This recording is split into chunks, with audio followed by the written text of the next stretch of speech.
Hey, Coach. How we doing? Doing well, thank you. Hope you are. Great. We'll begin with Mike Barber. Go ahead, Mike. Hey, Coach. Greetings from back home in Richmond. Always good to hear from the homeland, Mike. Absolutely. Hey, I wanted to ask, Mac mentioned a few times in his comments about feeling like Virginia had essentially out-toughed you guys in previous meetings. As a coach, how do you translate that message into practice? Do you challenge the guys or how do you use that kind of opinion there? Yeah, I mean, we're first of all, we're watching the film from last year, right? And they blocked us. And so I think, and I got a lot of respect for Coach Mendenhall and his staff. But this game eventually always comes down to one, like, whipping blocks, right? Like you either get blocked, you don't, or you get off blocks. And so, they did a good job last year with giving us some different stuff. They're really creative on offense. And we've got to give our kids the best chance to get lined up and be physical and not be worried about other things, but they, I mean, I think that's going to be, I think when we're done Saturday night, the team that wins is the team usually that blocks and tackles best. And along those lines, Bronco was pretty candid this week that with a developmental program that he tries to put a lot of stuff on video for opposing defensive coaches, basically to essentially waste some of your time this week working on a lot of different things. What is the challenge of picking what to work on? So I think what you try to do is you try to look at, say, okay, we've had problems with these things before on defense, and how does that fit with how they attack us? You try to self-scout yourself a little bit. And then I think, obviously it's going to make you have to try to do less things, right? So and I think, I think that's what they do is they force people to start, you look at Illinois, and Illinois quickly got into one call. And now, most, they got, Virginia's got really good players. They know exactly what call you're in. They can run really good plays. So I think that's going to be a part of it too. Great. Thanks, Coach. Yes, sir. Andrew Jones, go ahead. Hey, Coach, when we talked to Myles Murphy during fall camp, he told us that he's increased his squat by almost 200 pounds from last year. Through 2 games, have you seen a difference in him in that he's been able to increase the squat? And what did you see from him the other night that was different from a year ago that made him so effective? Yeah, I mean, like, I don't know the exact numbers, Andrew, but he weighs about the same that he weighed when he got here. Right. Like he's like 295 to 300, depending on what we had for lunch today. Right. So, but I think, his bench press has gone up 200 pounds and his squat's gone up 200 pounds, and I think that's a tribute to, Brian Hess and Dean and AJ and, Big John down in the weight room and the work Myles has put in. He's totally changed his body. So I think what we see with him now is a couple of things. Right. Number one, he's worked really, really hard to learn the defense and not make, last year, when we put Myles in, we were rolling the dice sometimes, right? Whether he was going to quite do what we want him to do. Now I feel very confident in him, and he's become one of our better players. So I see a kid who I think has got a really bright future, who's playing really well for us, and and I think is getting to a situation we can play him more and more every week, and I think you'll start to see that too. Cedric Gray got in a couple series in the first half the other night. What did you like that you saw from him? I think Cedric's a really good player. We wanted to play him against Virginia Tech more, and just the way the game kind of settled down. But I think he's, the thing about Cedric is, when you look at our linebacker room, and I think we've done a really, Tommy's done a good job with those guys recruiting them, and they're all pretty similar, right? They all look the same. They're all really fast. They're all about 220 pounds, right? That's kind of who we want. But Cedric is the one kid who's longer. He looks like he could play for Javon. And so I think what's said in there, it gives us a little bit bigger body in there some. And I think you're going to see him play more and more every week, to be honest with you. Thank you. Yep. Okay, over to Greg Barnes. Good morning, Jay. Bronco said a few times this offseason he thought this offense of his could be the best that he's had in Charlottesville. I know they got a lot of guys coming back, but has that offense changed much from what you've seen the first 2 games, or are they just doing what they know how to do? Yeah, so I think they're throwing it better for sure. I think they're a little more talented outside, at receiver than I remember them. The tight end, the transfer tight end, I think is a really, really good player. But I think on offense, when you got a veteran O-line that's physical and does a good job, and I think they do, and then you got a quarterback who I think is a tremendous player, who can do everything. I think that's a pretty good way to start, right? And then I think they run a lot of crazy stuff, Greg. So I think they I think they got a good plan. And we're gonna have to play really, really well to have a chance. Thank you. Yep. Okay, CL Brown, go ahead. Hey, Jay, in these first two games, you guys have played a lot of players in the depth chart, and I was wondering if just how you've evaluated that so far, if you feel like that you've been able to get into a rhythm kind of in terms of the situations that you put them in, whether you're having somebody kind of specialize in that kind of stuff, or is that still something that you and the staff are still kind of working out? That's a great question. So we absolutely have some kids that have fallen into a role of being a special situation guy, like on Saturday, we put it in the summer with the thought that we'd have three corners out there. And then, Storm's been a little banged up, but, with 6 DBs on the field, that was kind of something we felt like last year we didn't have enough of. So, and I think they converted one time on us. So that's pretty good.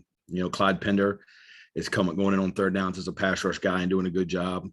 So, I think there's a lot of guys, and frankly, I think Cedric Gray is in that mix a little bit too. Like we're bringing Cedric in to run some calls that maybe he's better at than Eugene, or vice versa. So there's definitely some kids that have fell into a role where they're more specialized. But I think we tell our kids, hey, if you show us that you can play with great effort and you know what you're doing and there's not much of a difference between 1 and 2, we're going to play you. And I think what happens is, your morale's better. Coach Brown says all the time, right? Your morale starts from the bottom up, right? It's easy for Jeremiah Gemmell to have great morale. I think when the backup Mike's playing and the backup Will's playing and the backup Bandit safety's playing, I think you start to get more of a buy-in and you create more, depth in your defense. So, I think the biggest place we're playing more is D-line. And I think that, that's a position you have to play as many players as you can, I think, just because of the physical nature of the position. So I think it's a little bit of both, but I'm very happy that we're able to play more guys for sure. Thank you. Ross Martin, go ahead. Hey, Coach Bateman, I got some defensive back questions for you. Obviously, Day Holland's out for the season. Can you comment to kind of what that means for your defense and the depth of that cornerback room and him as a person? Yeah, it's you hate to see a kid get hurt, but that's a kid who I got a lot of. Man, I love that kid.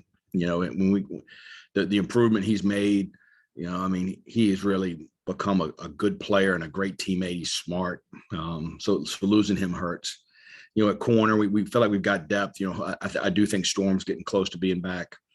It wouldn't shock me if he's ready to play Saturday. So, I think Obi Egbuna has played really well when we've asked him to play. So I think losing Dede hurts because he's a good player, but I don't know how much that's going to affect our depth as much. It'll probably, hopefully, Obi and Storm will be able to take some of those reps that Dede was taking. And it seems like Kylie Michael's playing really well, especially tackling TFLs. What have you seen from him? Maybe an improvement from last season to this season?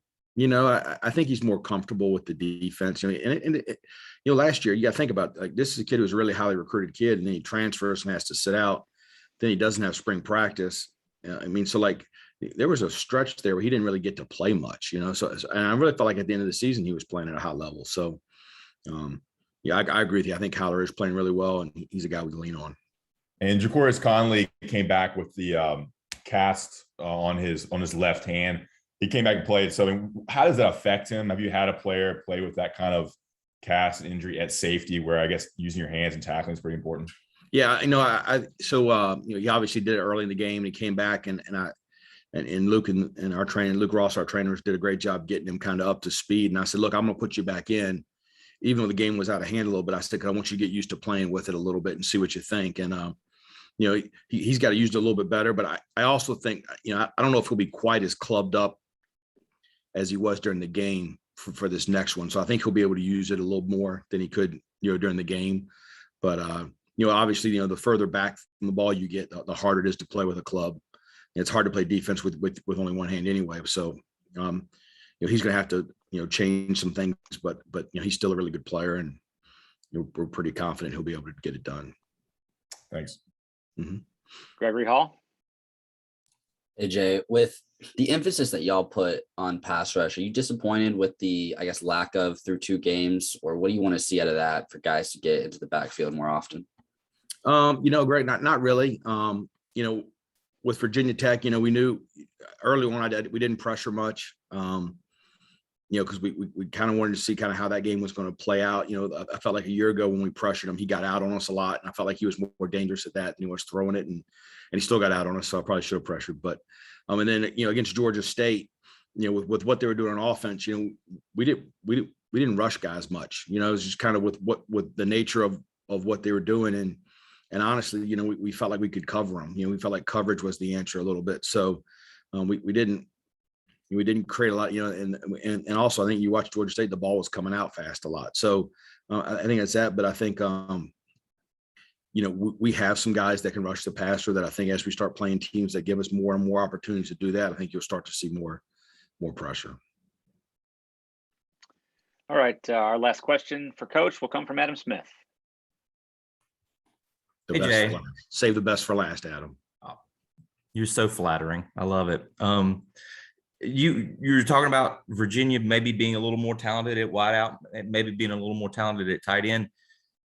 What have you seen from the quarterback position with Brennan Armstrong? Like, he obviously gave you guys fits last year. He's on fire right now. Have you seen, through 2 games, has he added more to his game from what you remember from last season?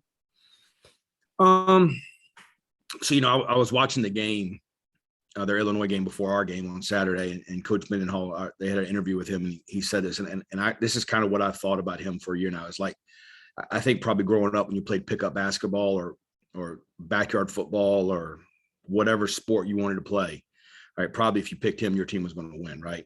I think he's kind of that kind of guy. So, I think he's a really competitive kid. I think he does everything really well. The thing I see from him now versus when we played him a year ago is I do feel like he's got a really complete grasp of where the ball should go in the throw game.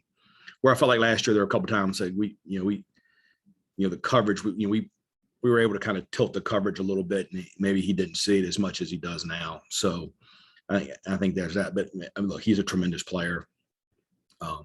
They do a great. They run him, they throw it to him. They do a lot with him, and he. I don't know. I don't think if he got hurt, they can't replace him.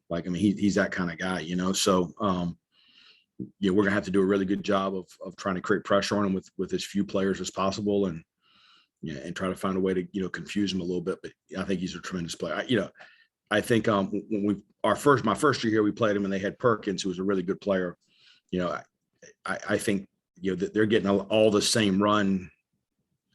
Strengths from the quarterback but the throw game is so much better. So, I think they got a really good offense. Thank you, man. Yep. All right, Coach, thanks for a few minutes this morning. No problem. Thanks a lot.